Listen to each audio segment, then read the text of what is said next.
like to begin by thanking our hosts and organizers of this program and Ben-Gurion University. The unpublished autographed manuscript, Zoharei Raviah, Jerusalem manuscript, National Library of Israel, Quarto, 121, written by Elyaqim Milzahagi, sometime after 1837, is the single most important study of the Zohar to be composed before the advances of the 20th century university scholarship, and it holds the keys, I will argue, for reassessment of where academic scholarship should venture in the 21st century. This study contains textual criticism of the Zohar that was groundbreaking in its day, both for its philological and historical inquiries, and for the self-awareness exhibited regarding the need to provide textual evidence and demonstrate conclusions based on textual criticism. The study anticipated many of the moves undertaken by early academic scholarship in the academy nearly a century later, but it also contains various suggestions and textual observations that match many of the methods and conclusions that have been argued in recent years as challenges to the accepted understandings of the conclusions that have been as challenges to the accepted understandings of the Zohar in the university setting. This study is so rich with textual evidence and detail that appreciates the complexities of how the Zoharic texts were written, edited, and printed, that it points the way to research that will be advanced in the coming years. In my remarks today, I will place this manuscript study in the context of modern scholarship on the Zohar with special attention to Sholom's catalog entry in his Kitvei Yad b'Kabbalah. I will argue that in his later studies, Sholom would choose to ignore the contents of Zoharei Raviah in order to further his own and different program of research, and thereby offer himself as the sole champion of the new and serious study of Kabbalah and the Zohar. My presentation of Zoharei Raviah will thus show that the category differences between the study of Kabbalistic literature undertaken in the 19th century, from the Maskilim and on through the best examples of the Wissenschaftes Judentum and that of Gershom Scholem and the so-called Jerusalem School, is overstated. Not only is a rehabilitation of the contributions of Milzahagi long overdue, but scholarship today needs to rethink its place in the history of textual criticism and Zohar scholarship. Zoharei Raviah was described in a full-page entry by Gershom Scholem in his 1930 Hebrew catalog of Kabbalistic manuscripts.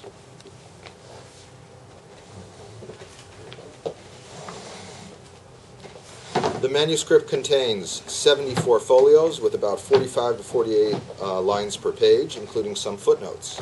It is written in an unusually clear Ashkenazi script, even if the microfilm and printouts made from the microfilm are difficult to decipher.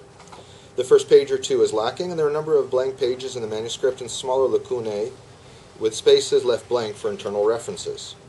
It seems that the author was preparing this manuscript copy for publication, a project that was never realized. In 1837 in Ofen, the author published another work entitled Sefer Raviah, which includes a number of passages which parallel some of the formulations in Zoharei Raviah, but which in no way capture the scope and detail of what is found in the manuscript work.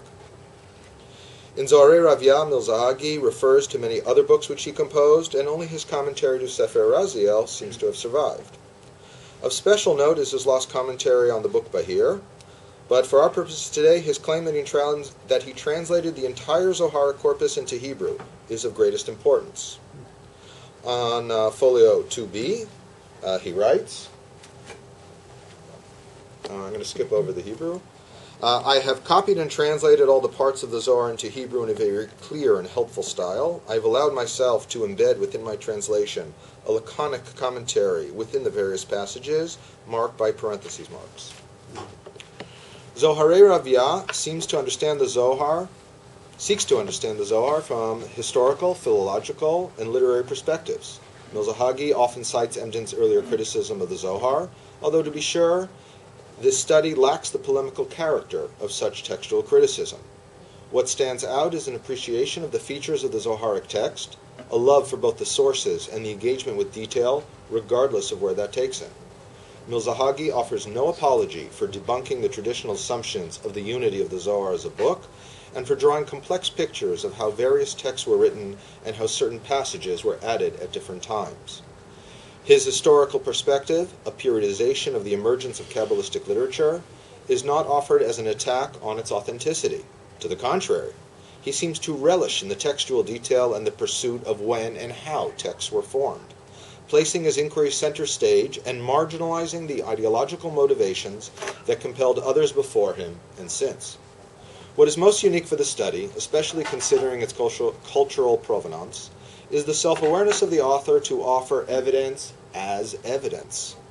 Milzahagi thus marks a turning point of sorts, from reliance on authority and a general practice of citing texts that conform to expectations. He often revels in the examples he provides, stating that anyone who knows the material must agree with him, conceiving of his arguments as proof that would convince the reader and not simply be offered as declarations.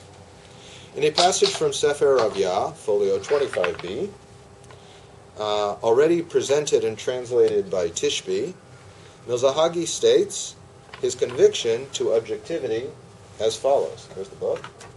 There's the passage.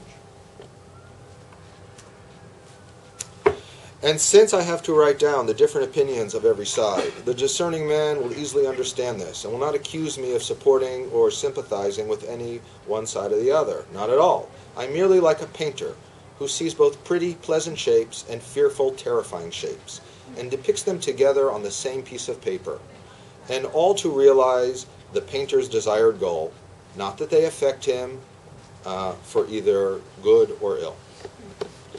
In Milzahagi's historical perspective, he divides the history of Jewish esotericism into 4 historical periods.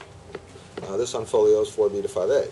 The activity of the Tanaim and the Moraim, the emergence of medieval Kabbalah, marked by the publication of the Zohar in the beginning of the 6th millennium of the Jewish calendar, namely in the decades after 1240, and Lurianic Kabbalah.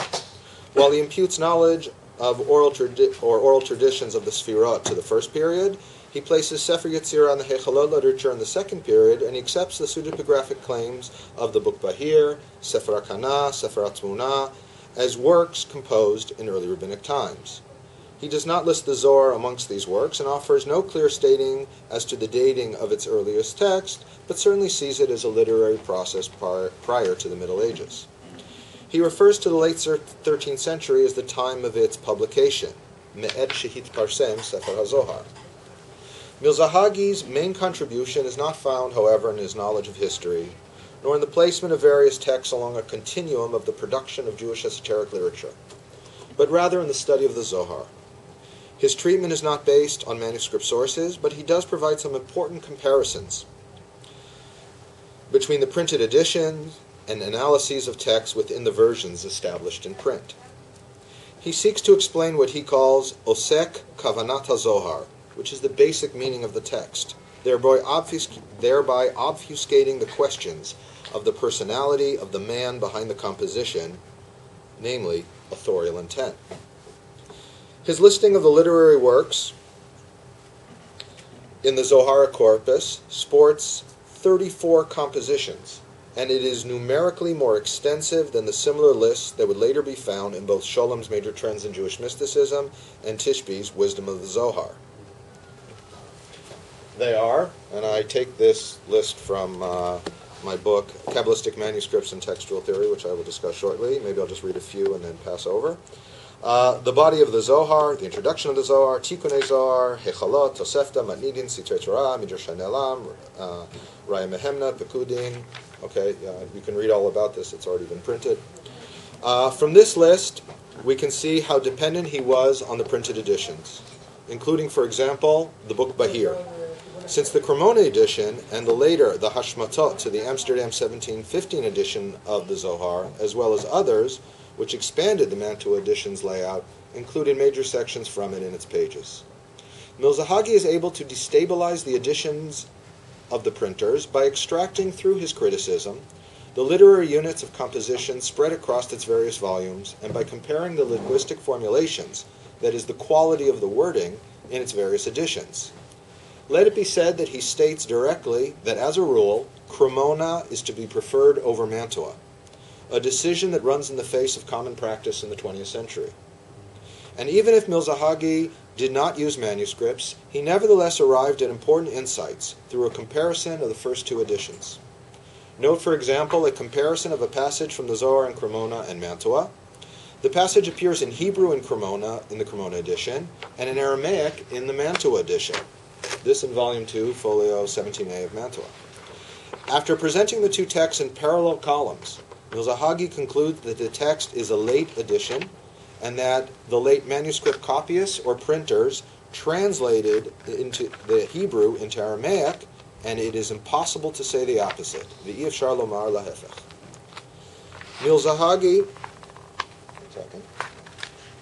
For Milzahagi, the various Zoharic compositions form a textual core of the Zohar, which he calls Zohar Ha'ikari, with occasional references to Guf HaZohar. He believes that he has solid proof for these distinctions. I quote from Folio 7a, "So it is concerning the book of the Zohar. I have absolute proof and trustworthy assessments with evidence that proves that even if a wise Spanish man added text to the exact language of the Zohar and other beautiful words purely from other lands, and these pleasant homilies and simple texts about scripture and legends in an esoteric key, and if Moses de Leon added these as inventions of his own mind, and afforded himself the right to attribute them to Shimon Bar Yochai," literally he says to hang them from a great tree, but the Raya Mehemna and Tikkunei Zohar were definitely composed by a single author who was one of the later Kabbalists in Spain. Milzahagi continues and says that the author of Raya Mehemna knew Rebbe Moses de Leon and dedicated the book to him by choosing to name it after Moses, who was of course the faithful shepherd.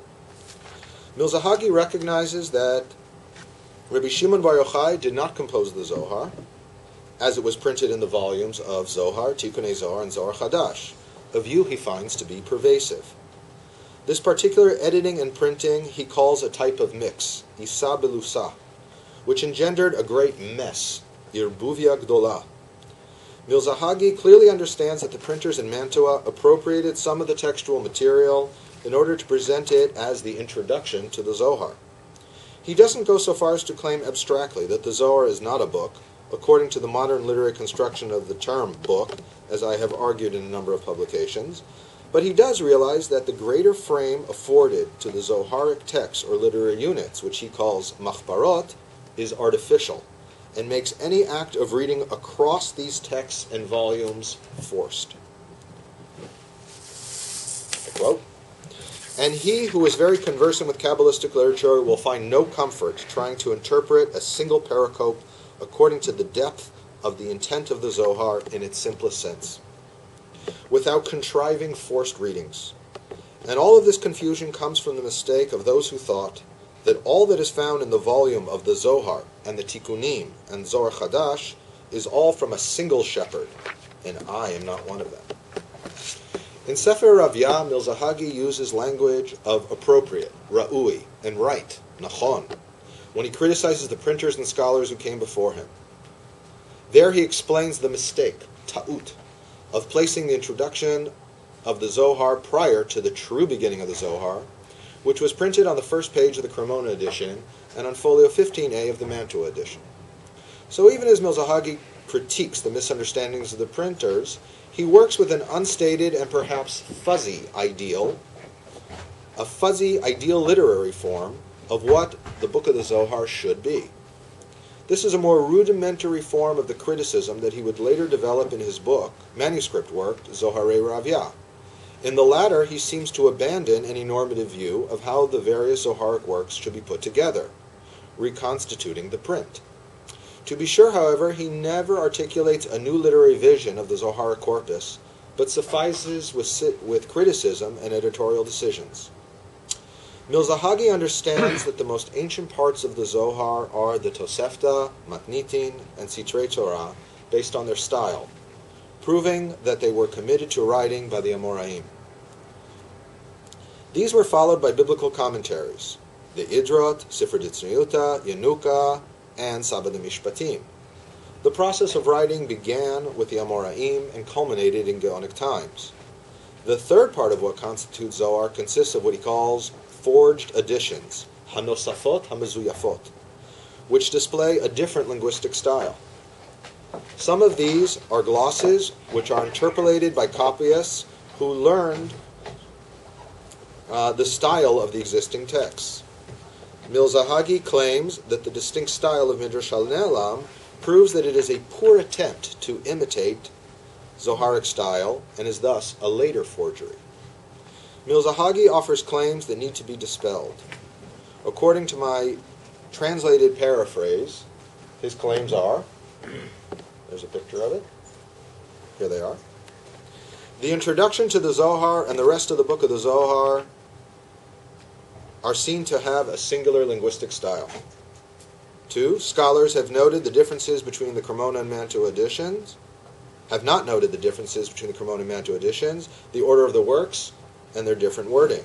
3. Scholars have not understood which texts are earlier and later to each other, and which have been grouped together, lending themselves to the assumption that they all have a uniform style. 4. The body of the Zohar, Guf HaZoharei Kari, surrounds the 10 sages, known as the comrades of and Zohar scholars, have not noticed the indiscriminate appearance of some sages in other texts, which have been added or appended to the book of the Zohar, and which are interpolated and buried within the text. 5. Scholars have not scrutinized the order of the Zohar and the transitions between one configuration of text and the other. 6. Scholars have not delved the depths of understanding the meaning of the names of the composition contained in the volume of the Zohar and the volumes that are found outside it and upon which they are based. 7. All have erred in the character of the 3 compositions known as Tosefta, Matnitin, and Sitrei Torah. 8. The Saba and Yenuka have been misrecognized, as have the sources from which they derive. 9. Scholars have not comprehended the wonders of the ancient work. Careful readers. Scholars have not comprehended the wonders of the ancient work called Sifra Tzniuta and the root of the matter contained within it. 10. The true character of Idrab and Idrazut have been misunderstood, as well as the sources in which they're based. 11. There's been confusion concerning the introduction to the Zohar and the late date of all the compositions. 12. All readers and the great scholars of the generation and the Kabbalists who preceded them erred in thinking that the main Zohar has an elevated interest in the cantillation and vocalization marks. 13. Critics and the Kabbalists have not noticed that the main Zohar does not mention metempsychosis. 14. The Zohar does not mention Sefer Yetzirah, which is pervasive in Raya Mehemna, Tikkunim, Zohar Chadash, and the other additional texts. 15. It has escaped the critics and all the Kabbalists that the main Zohar never mentions the term Sfira, nor the Sfira of Keter, nor the matter of the Tzachtzachot, which are found in Raya Mehemna. 16. All are confused, without any understanding about what texts were added to the main Zohar and were buried and swallowed within it. 17. All of the critics and the Kabbalists and the leaders of Israel preceded them did not get to the bottom of the matter of the manuscripts of the Bible that the author of the main Zohar, Mechaber HaZoharei Kari, possessed, and therefore a twisted statement resulted about this. Finally, critics have ignored the many works of Moshe de Leon, including Sefer Hashem and Nefesh HaChama, from which it can be easily shown that he did not compose the main Zohar and even Raya Mehemna. As I mentioned in my opening remarks, Milzahagi has received little attention in Zohar scholarship, although notably a few studies discussed his work as a whole. For the study of the Zohar, only Sholem Tishby and myself have offered any significant discussion of this work. In his review of early Zohar scholarship, in the Wisdom of the Zohar, Tishby offered a basic outline of the types of contributions attempted by Milzahagi in a discussion amounting to 2 paragraphs, concise but accurate and in a very positive tone. My attention to him, published some 20 years ago in a study on the so-called Introduction to the Zohar, detailed his observations on the artificial designation and placement of this text. In my Kabbalistic manuscripts and textual theory, published in 2010, I devoted 4 pages to his literary assessment of the Zohar corpus, showing his work as a precedent to the understanding that the book of the Zohar as an invention of the 16th century Kabbalists and printers. I have saved Sholem for last, even if in his treatment of Milzahagi is chronologically the first in this group. Sholem's treatment and crediting of the contributions of Milzahagi is rather curious, and as I will argue, was subject to the interests of Sholem as the founder of the new discipline he was championing.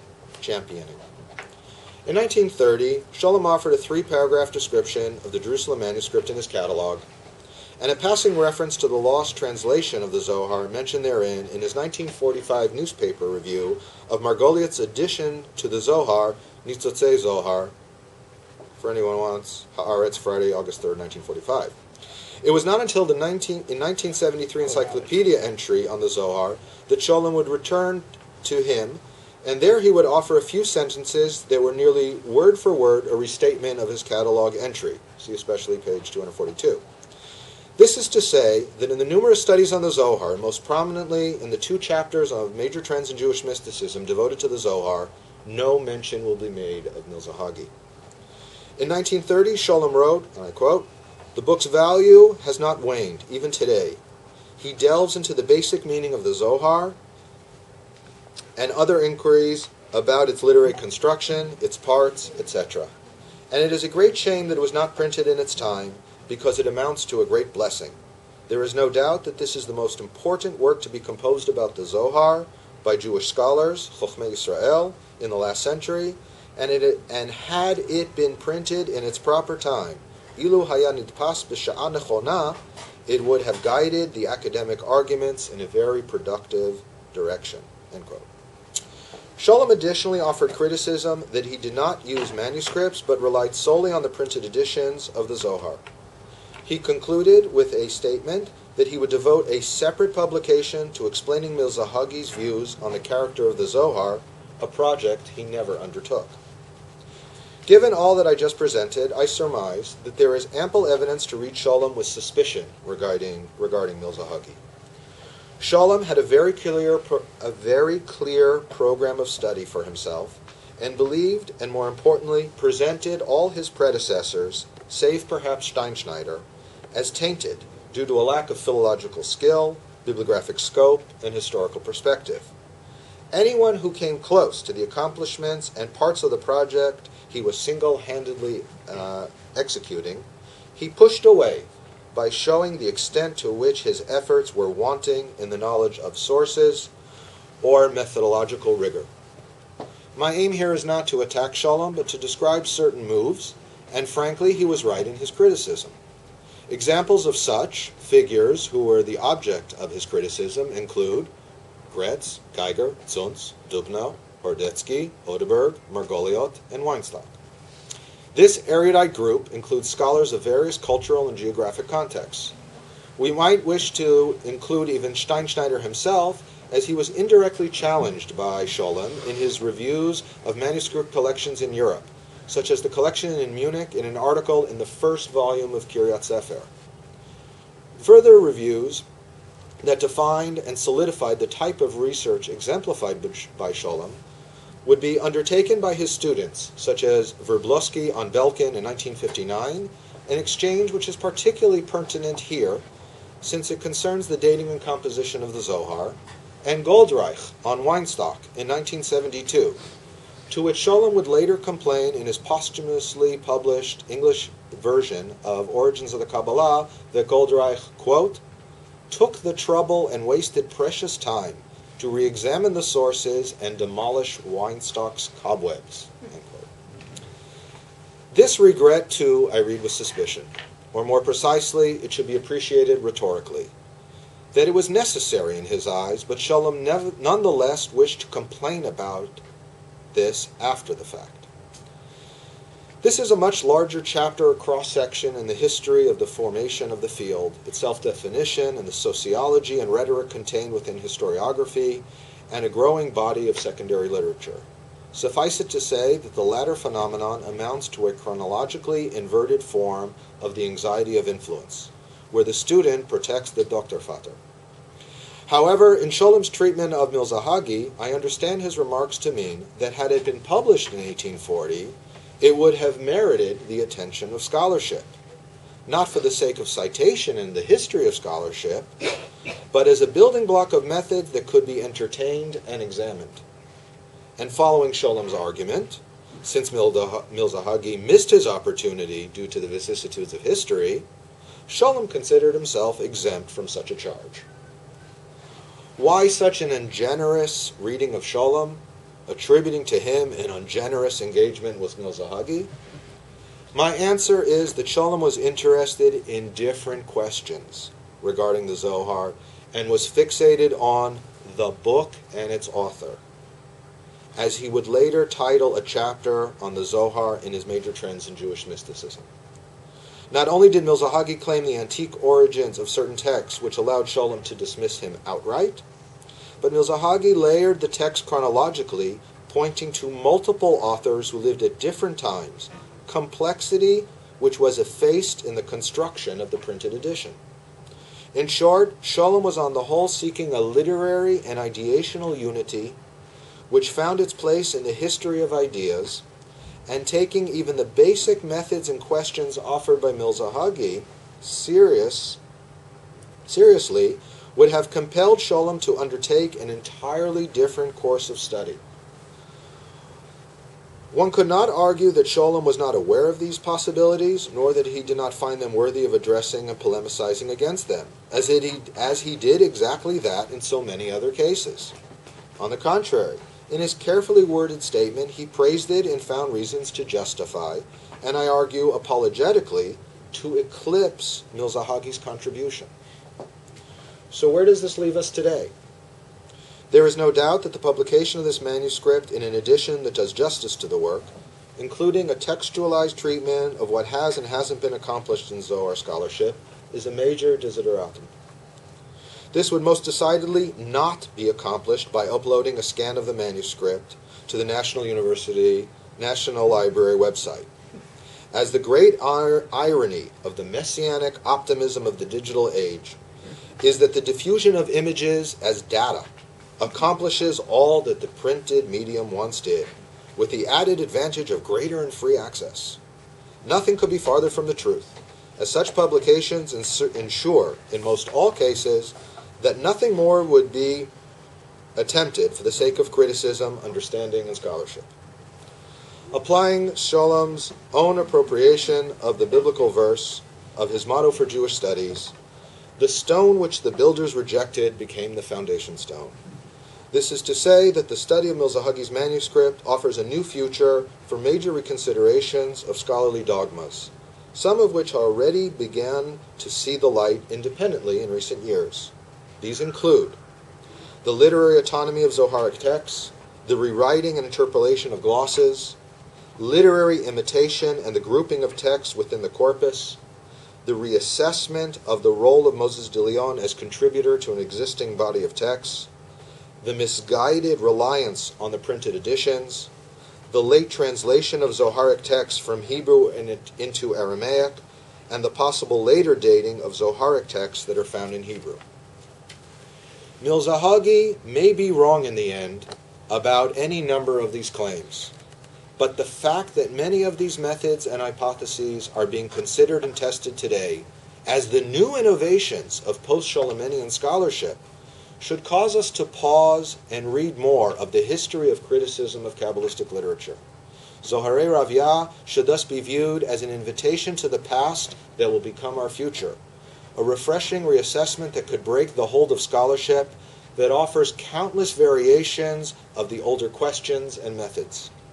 Moreover, Milzahagi falls between the cracks of the neatly defined categories of religious ideologues who embrace the traditional claims about Rabbi Shimon Bar Yochai and the rationalists who polemicize against the Zohar as a forgery.